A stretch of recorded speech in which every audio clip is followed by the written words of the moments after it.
Alors, sur la toile, on parle beaucoup de culture rentable. Ça veut dire que tout le temps, vous êtes sensibilisé par des cultures qui sont rentables.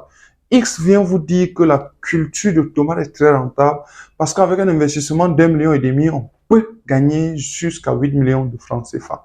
Sauf qu'on ne vous dit jamais quelles sont les cultures non rentables ou encore on ne vous dit jamais quelles sont les cultures que vous devez arrêter de faire.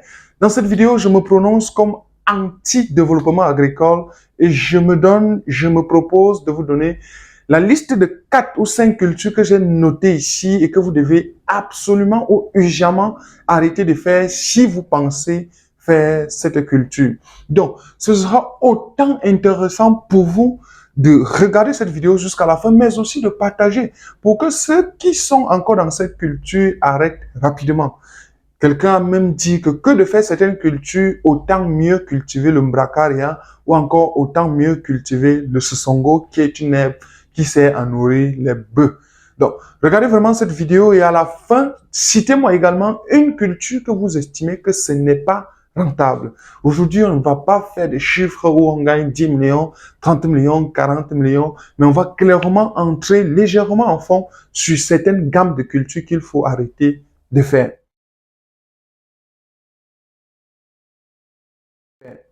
Salut à toi et bienvenue sur la chaîne. Je suis Kana Ivari. Sur cette chaîne, je te parle d'agriculture, d'élevage, tout ce qui est technologie agricole. Pour les anciens, je vous dis merci parce que vous êtes avec nous jusqu'ici. Mais pour les nouveaux, vous êtes très appréciés. Bienvenue. Alors, commencez par liker la vidéo. Abonnez-vous surtout parce que sur cette chaîne, on est garant de la sensibilisation et on vous informe de toutes les techniques et technologies agricoles. Très récemment, nous avons lancé un programme de visite des sites de vos plantations afin de vous donner des recommandations. Donc, vous avez à votre disposition une voiture, un chauffeur, un technicien et un ingénieur agronome qui viennent chez vous corriger des erreurs que vous avez faites jusque-là. Et je pourrais ajouter éventuellement pendant cette descente le volet analyse du sol et le volet dimensionnement des systèmes d'irrigation. En tout cas, je vais vous faire la vlog de notre voyage dans une certaine ville pour une descente pareille, vous serez bien au courant. Donc aujourd'hui, j'ai décidé de vous donner la liste de quelques cultures que vous devez arrêter de faire le plus rapidement possible. Alors, de tout ça, la première culture que vous devez cesser de faire, c'est la culture de cacao. L'ordre n'est forcément pas prioritaire parce que peu importe, vous devez arrêter tout ceci. Et du fait que vous devez arrêter, qu'on vous dise quelle est la plus dangereuse ou quelle, c'est plus vraiment intéressant parce que je vous exige d'arrêter.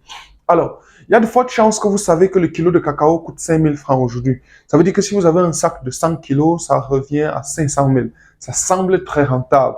Sauf que ce que les gens ne savent pas, c'est que le prix du cacao n'a jamais, depuis la création du monde, atteint 5 000. Et les raisons pour lesquelles le prix du cacao est à 5 000 aujourd'hui ne sont pas forcément des raisons commerciales.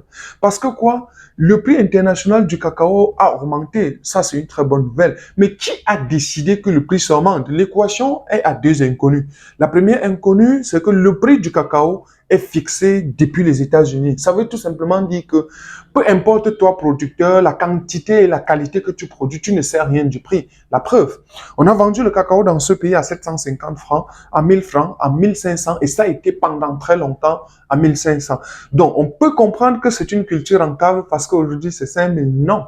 Je puisse vous le dire avec certitude, d'ici 3 ans, le prix du cacao va redescendre encore à 700 francs, 800 francs le kilo parce que vous n'êtes pas décideur. La raison principale étant que je me souviens pas de la dernière fois que j'ai mangé du cacao ni du chocolat. Donc peut-être si j'étais au lycée, donc ça fait 10 ans.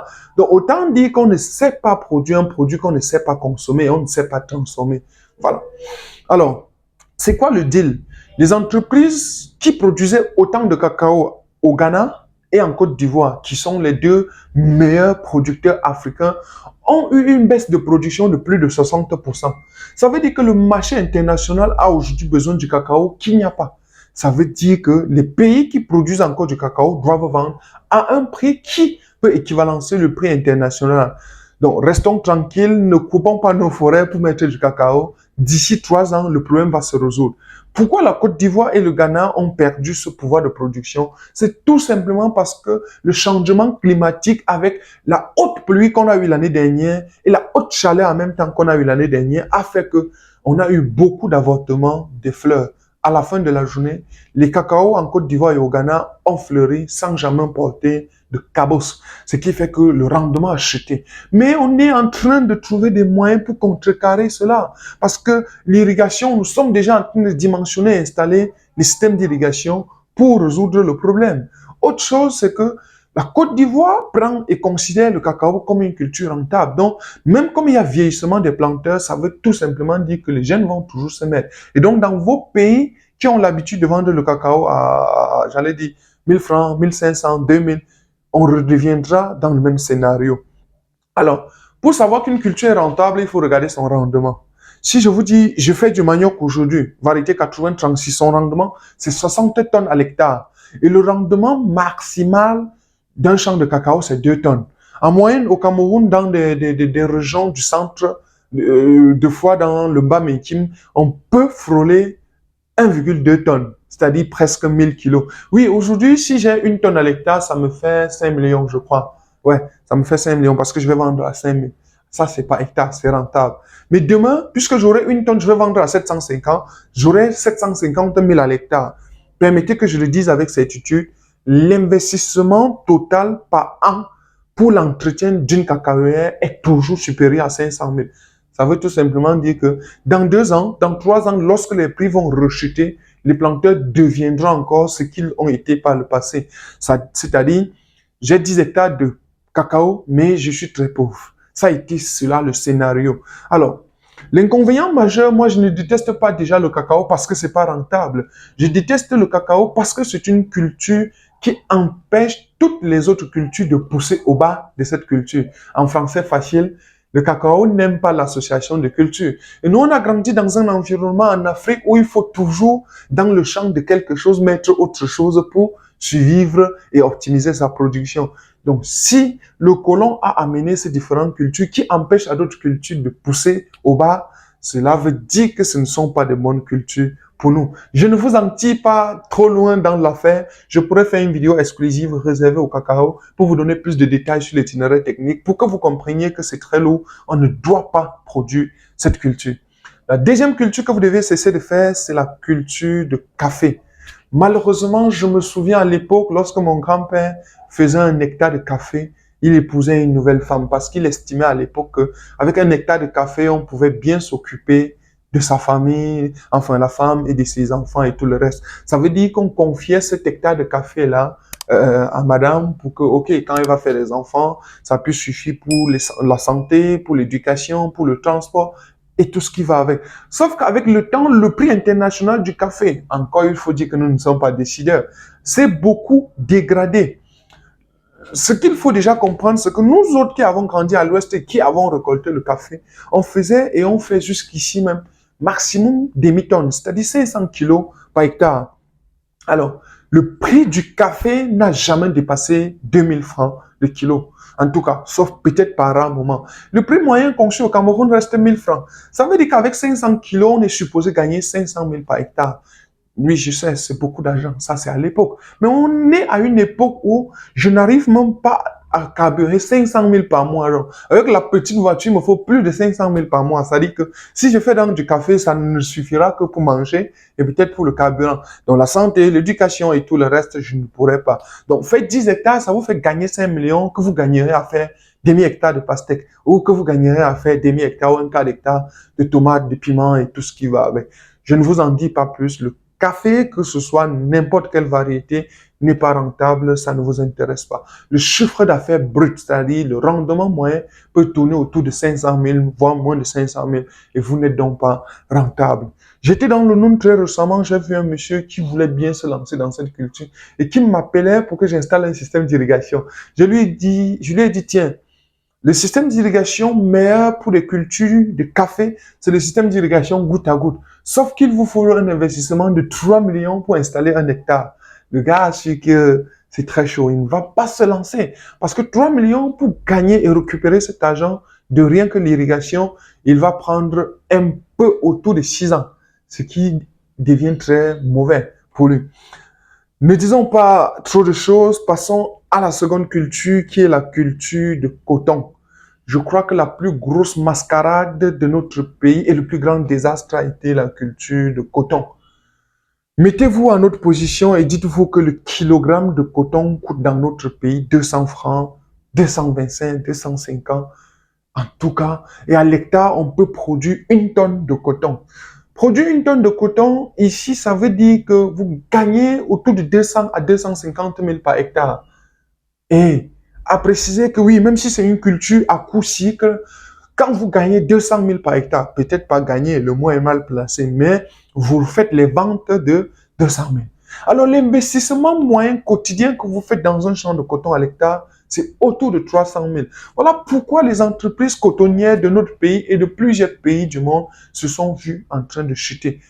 Attention, le prix au niveau du pays est très différent du prix de fixation internationale. Parce que là encore, on n'est pas décideur. Pour tout vous dire, le génie textile n'est pas assez développé en Afrique centrale précisément, tout simplement parce que les rendements chez nous sont déjà faibles, les prix unitaires chez nous sont déjà faibles et on n'a pas pensé à chercher des variétés de coton beaucoup plus intéressantes qui puissent satisfaire le besoin en rendement et le besoin en produits de transformation. Donc le coton, si vous pensez un jour faire, les gars, je puisse vous recommander d'arrêter. La dernière culture que je vais mentionner dans cette vidéo, c'est la culture de l'EVA. J'étais à Change, ça doit être 2017, en fin d'études d'ingénieur. Et il y avait en même temps un voisin qui était originaire du Sud.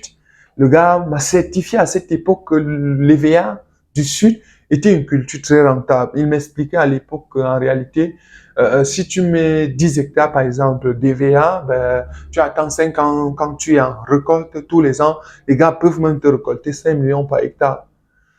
J'étais très attentif à ça parce que je n'avais peut-être pas pendant que j'étais à l'école assez d'expérience ou assez de connaissances sur la culture d'EVA. Tout ce que je savais, c'était qu'au Sud Cameroun, il y a une plantation qu'on appelle l'EVA du Sud. Ce qu'il faut comprendre pour ce qui concerne l'EVA du Sud, c'est que le kilo, parce que ça se vend aussi en kilo, d'EVA, ça tourne autour de 300 francs. On peut aller jusqu'à 400 francs par moment. Bon, il y a des entreprises qui produisent de l'EVA, il y a des entreprises villageoises qui produisent aussi de l'EVA et donnent donc à ces entreprises pour la transformation. Parce que tenez-vous tranquille, même les producteurs d'EVA ne savent pas ce qu'on fait avec. Et même s'ils savent ce qu'on fait avec, à la fin de la journée, ils n'ont jamais pensé à la transformation. Ça veut dire qu'au final, vous pouvez vendre l'EVA de 500 000 par an, alors que vous avez investi 300 000 par an pour le défrichage, l'entretien, la santé, l'organisation du travail. À la fin de la journée, vous n'êtes pas rentable. Les conseils majeurs qu'un gars comme moi peut vous donner, c'est des conseils qu'on a eu à donner depuis le passé. Ça veut dire que la principale culture que vous devez choisir, c'est une culture dont son rendement est élevé. Pour cette année, avec mon programme de distribution des semences de bananier plantain, je travaille sur un process pour pouvoir avoir 100 tonnes à l'hectare sur la culture de bananier plantain. 180 tonnes à l'hectare sur la culture de bananier, 70 tonnes à l'hectare sur la culture de manioc. C'est tout ceci qui peuvent apporter la valeur ajoutée. Si la tonne de manioc coûte aujourd'hui au Cameroun, je crois qu'on est à 150 000. Quand je fais 60 tonnes, les gars, c'est autour de 10 millions. Et là, ce n'est qu'un an. Quand vous avez une variété hybride, que ce soit 36, j'allais dire 80-34 ou 80-36. Donc, au-delà de tout ça, si vous aimez bien l'EVA parce que vous aimez des cultures de longue cycle, les gars, faites la culture du Mbitakola. Quand vous arrivez en production, vous pouvez faire des récoltes d'1 à 4 sacs papier. 1 à 4 sacs de Mbitakola, le sac de Mbitakola coûte 400 000. Ça veut dire qu'un arbre, s'il vous fait les 4 sacs, il peut vous donner jusqu'à 1 600 000 par arbre par an. Tenez-vous tranquille. Donc, c'est tout ceci que les gens ne savent pas calculer chez vous, chez nous, et du coup, ça devient très compliqué. J'étais en Bafia, dans une institut où je travaille régulièrement. Les étudiants m'ont dit que ici, dans le Mbam et le Nubu, par exemple, le cacao est très rentable. J'avais dit à ces étudiants qu'il faut qu'on aille faire une expérience. Je connaissais un champ très proche où il y avait du cacao, mais en face, il y avait des safoutiers. Ce qu'on a fait, c'est que, lorsqu'on est arrivé, j'ai dit aux gars, comptez-moi le nombre de safoutiers qu'on a sur l'arbre et faites fois 25 francs. Parce que ici, l'IBA Yamsa la m'achète généralement à 25 pour aller le vendre à 50, 75, voire 100 francs. Alors, on a essayé d'esquisser, de compter et on s'est arrêté à plus de 1500 fruits. Donc, quand les gars font fois 25, on se retrouvait, je crois, à 37 500, quelque chose comme ça. On se tourne, j'ai dit, comptez le nombre de cabos qu'on a sur le cacao. On a pris l'arbre qui a trop produit et on a compté, je crois, 22 cabos. J'ai demandé aux gars, on achète la cabosse à combien? Ils m'ont dit 100 francs. Je dis alors, quand vous faites 100 francs fois 22, ça vous donne 2200. En face, vous avez un arbre qui a presque le même gabarit, le même port, qui vous donne 37 000. Comment vous pouvez dire que le cacao est rentable alors qu'en face de vous, vous avez un arbre trop rentable, qui est le safoutier, qui est le citronnier, qui est l'oranger, qui. Tout ceci, nous avons oublié. Alors, ce que je vous invite à faire, c'est tout simplement de vous organiser dans l'optique de faire des cultures que vous consommez, mais qu'en réalité, on peut transformer au niveau local.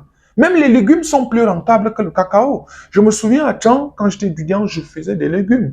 Même l'année où ça a cuit, tu partages les légumes. Les gars, par reconnaissance, te donnent 20 000, 30 000, 40 000 pour dire, tiens, les légumes sont de très bonne qualité, organoleptiques. J'espère que la vidéo ne sera pas supprimée parce que, en même temps, c'est une vidéo qui va à l'encontre des objectifs étatiques parce que mettez-vous à la place que nous sommes en 2024 et le Cameroun finance plus le cacao que l'igname et importe l'igname de la Chine pour manger. C'est très dangereux. Je crois que cette vidéo est un cadre introductif de définition des cultures non rentables et on va faire pas mal de vidéos dans ce sens pour sensibiliser les gens. On va évoquer d'autres cultures plus tard qui seront des cultures intéressantes mais qui ne sont pas très rentables mais que vous pouvez faire. Ceci, vous devez absolument les faire. Devinez dans les commentaires plus ou moins si vous voulez des cultures qui semblent rentables mais qui ne sont pas assez rentables que vous pouvez faire mais vous ne ferez pas fortune là-dedans. Merci d'avoir suivi jusqu'ici. C'était Kana Ivaris. J'espère que la vidéo vous a été intéressante. Portez-vous bien et à bientôt.